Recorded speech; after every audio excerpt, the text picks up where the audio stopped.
His Excellency, Mr. Antonio Guterres, Secretary General of the United Nations, Her Excellency, Madame Annalena Baerbock, President of the United Nations General Assembly, His Excellency, Mr.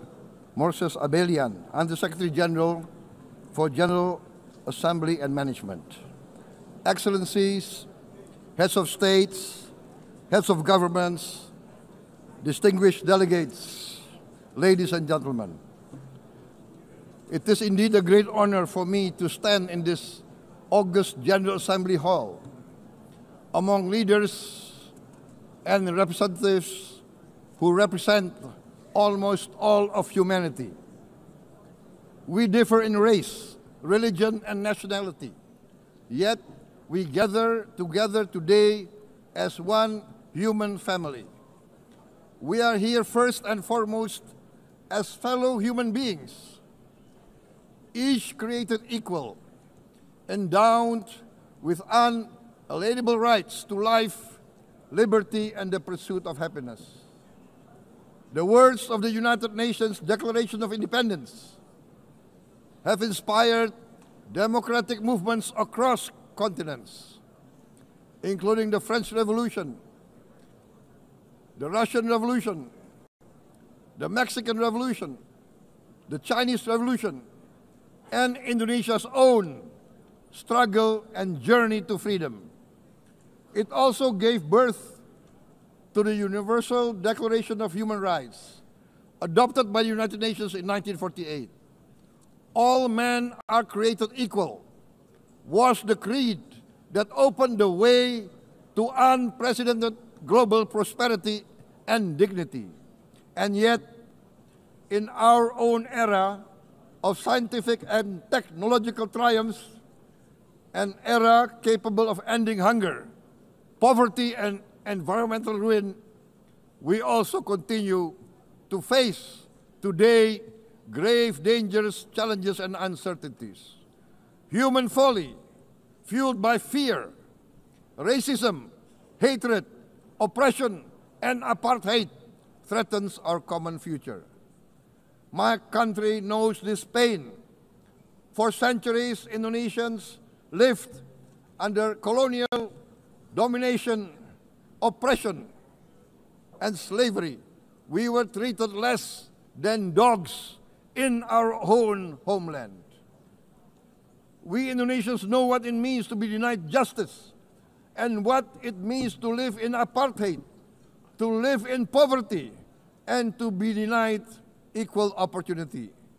We also knew what solidarity can do in our struggle for independence, in our fight to overcome hunger, disease, and poverty.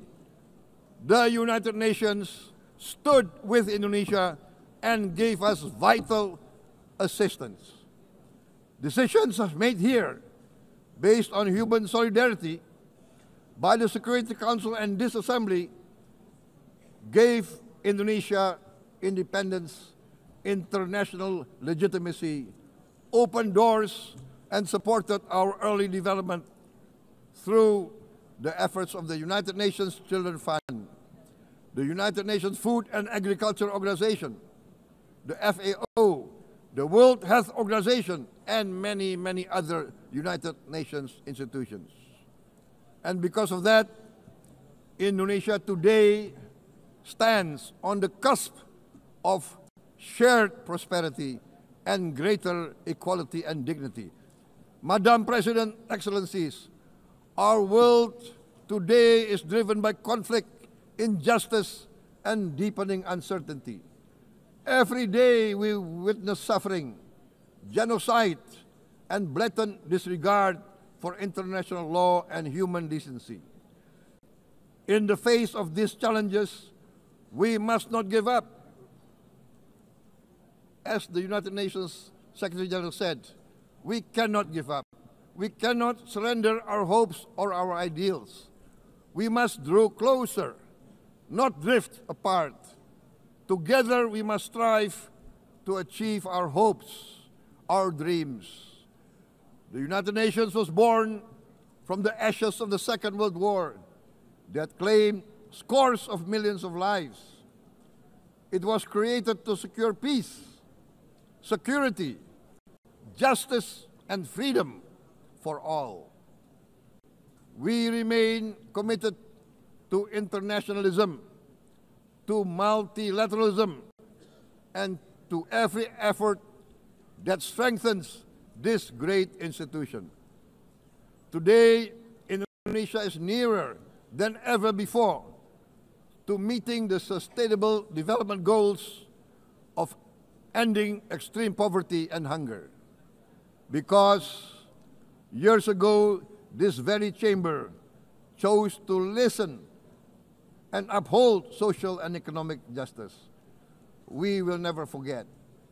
And today, we must never be silent while Palestinians are denied that same justice and legitimacy in this very hall.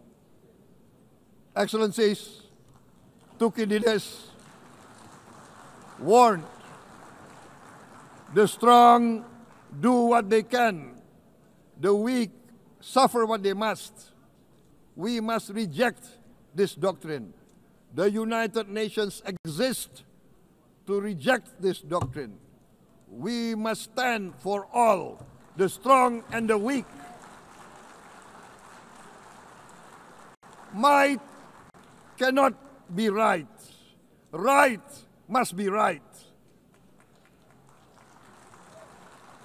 Indonesia today is one of the largest contributors to United Peacekeeping Forces. We believe in the United Nations. We will continue to serve where peace needs guardians, not with just words, but with boots on the ground.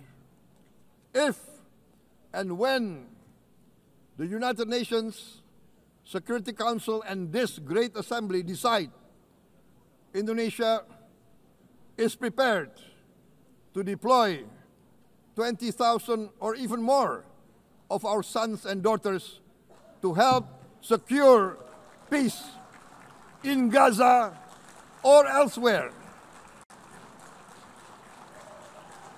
in Ukraine, in Sudan, in Libya, everywhere when the peace needs to be enforced, peace needs to be guarded, we are ready. We will take our share of the burden, not only with our sons and daughters, we are also willing to contribute financially to support the great mission to achieve peace by the United Nations. Madam President, Excellencies, I propose to this Assembly a message of hope and optimism, grounded in action and execution.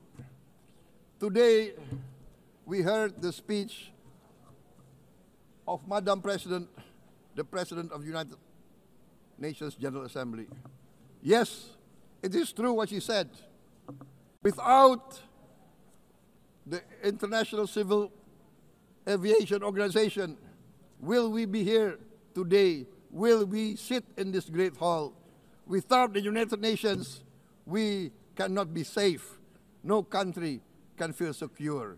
We need the United Nations, and Indonesia will continue to support the United Nations, even though we still struggle, but we know the world needs a strong United Nations. The world's population is growing. Our planet is under strain. Food, energy, and water insecurity haunt many nations. We choose to answer these challenges directly at home and to help abroad wherever we can. This year, Indonesia recorded the highest rice production and grain reserves in our history. We are now self-sufficient in rice, and we are starting now to export rice to other nations in need, including providing rice for Palestine. We are building resilient food supply chains, strengthening farmer productivity, investing in climate-smart agriculture to ensure food security for our children and for the children of the world. We are confident in a few years' time, Indonesia will be the granary of the world. As the world's largest island state, we testify before you that we are already experiencing the direct consequences of climate change, particularly the threat of rising sea levels. The sea level on the north coast of our capital city is increasing by 5 centimeters every year. Can you imagine in 10 years? Can you imagine in 20 years? For this, we are forced to build a giant seawall, 480 kilometers in length. It will take us maybe 20 years, but we have no choice. We have to start now. Therefore, we choose to confront climate change not by slogans, but by immediate steps. We are committed to meeting our 2015 Paris Agreement obligations. We aim to achieve net zero emission by 2060, and we are very confident we can achieve net zero emission much earlier. We aim to reforest more than 12 million hectares of degraded forest, to reduce forest degradation, to empower local communities with quality green jobs for the future. Indonesia is shifting decisively from fossil fuel-based development towards renewable-based development. From next year, most of our additional power generation capacity will come from renewables. Our goal is clear: to lift all of our citizens out of poverty and make Indonesia a hub for solutions to food, energy, and water security. Madam President, Excellencies, we live in a time when hatred and violence can seem to be the loudest voices. But beneath this loud noise lies a quieter truth, that every person longs to be safe, to be respected, to be loved, and to leave a better world to their children. Our children are watching. They are learning leadership, not from textbook, but from our choices. Today, still, a catastrophic situation in Gaza is unfolding before our eyes. At this very moment, the innocent are crying for help, are crying to be saved. Who will save them? Who will save the innocent? Who will save the old and women? Millions are facing danger at this very moment. As we sit here, they are facing trauma. They are facing irreparable damage to their bodies. They are dying of starvation. Can we remain silent? Will there be no answer to their screams? Will we teach them that the human family can rise to the challenge? Madam President, we must act now. Many speakers have said that. We must stand for a multilateral order where peace, prosperity, and progress are not the privilege of a few, but the right of all. With a strong United Nations, we can build a world where the weak do not suffer what they must, but live the justice that they deserve. Let us continue humanity's great journey of ideals, the selfless aspirations that created the United Nations. Let us use science to uplift, not use science to destroy. Let rising nations help others to lift themselves. I am convinced that the leaders of the great world civilizations of the West, of the East, of the North, of the South, leaders of America, Europe, of India, China, the Islamic world, the whole world, I am convinced they will rise to their role demanded by history. We are all hopeful that the leaders of the world will show great statesmanship, great wisdom, restraint, humility, overcome hate, overcome suspicion. Madam President, distinguished delegates, we are greatly heartened by the events of the last few days, where significant leading countries of the world have chosen to side with history, to choose the right side of history, the path of the moral high ground, the path of rectitude, the path of justice, the path of humanity, to shun hatred, to overcome suspicion, and to avoid the use of violence. The use of violence will beget violence.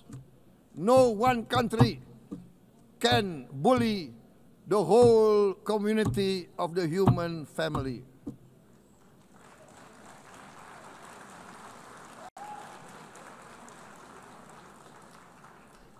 We may be weak individually, but the sense of oppression, the sense of injustice has proven in the history of mankind that this sense of injustice, this sense of oppression will unite into a strong force that will overcome this oppression, that will overcome this injustice. To close, I would like to reiterate again Indonesia's complete support for the two-state solution in Palestine. We must have an independent Palestine, but we must also recognize, we must also respect, and we must also guarantee the safety and security of Israel. Only then we can have real peace, and no longer hate and no longer suspicion. The only solution is this two-state solution. Two descendants of Abraham must live in reconciliation, peace, and harmony. Arabs, Jews, Muslims, Christians, Hindus, Buddhists, all religions, we must live as one human family. Indonesia is committed to being part of making this vision a reality. Is this a dream? Maybe, but this is the beautiful dream that we must work together towards. Let us work towards this noble goal. Let us continue humanity's journey of hope, a journey started by our forefathers, a journey that we must complete. Thank you. Wassalamualaikum warahmatullahi wabarakatuh.